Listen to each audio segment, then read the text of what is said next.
Welcome back to Power Lunch. While some companies, including Apple, are ramping up autonomous driving efforts in California, there's a growing backlash against existing vehicles.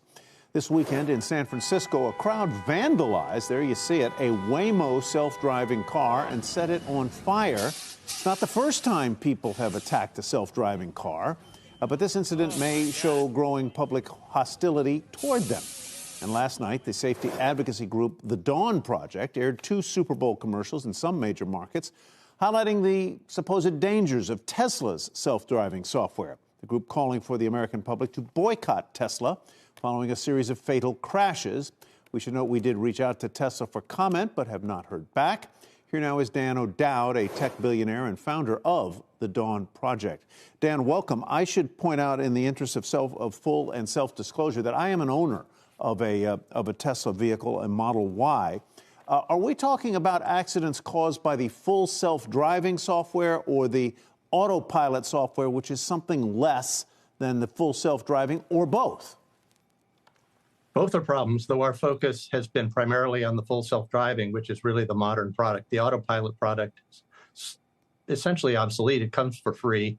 It's not a great differentiator. We've tried Ford and GM systems, and they're comparable in that regard.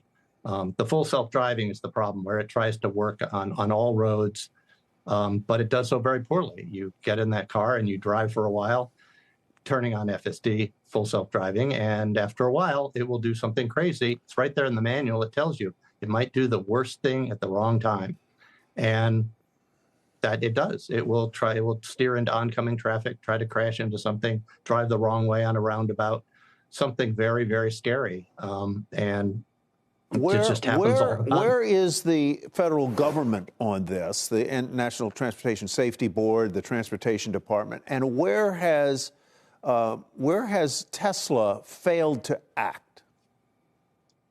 Well, NTSB is furious about this. The director of NTSB said something like, "Do they not care about how many people have died?" And they've said this is completely ridiculous. Then why don't they shut them down? Why don't they shut them down?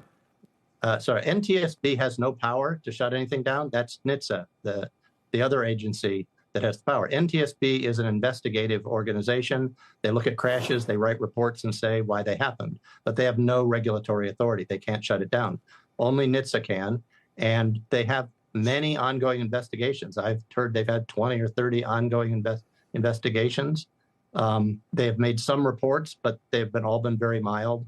So why doesn't NHTSA act? They just haven't. They're not agreeing, or they're just not acting because of bureaucratic inability to act, or what? And then Tesla, as I understand it, did a major recall of 2 million plus cars in, I think it was December, to address the deficiencies, some of the deficiencies I gather, that you point to. Right. So NHTSA has all these investigations. If you ask them, actually, Senator Blumenthal sent them a letter asking where they stood on this, or when are they going to be done, have they reached any conclusions. Their answer is always the same: we're in the middle of an investigation, we can't comment, we don't comment. When you get the report, when we're done, we'll get a report out, you'll have a report. That's simply their answer. So we have no idea where they are in their investigation. The recall recently was very mild.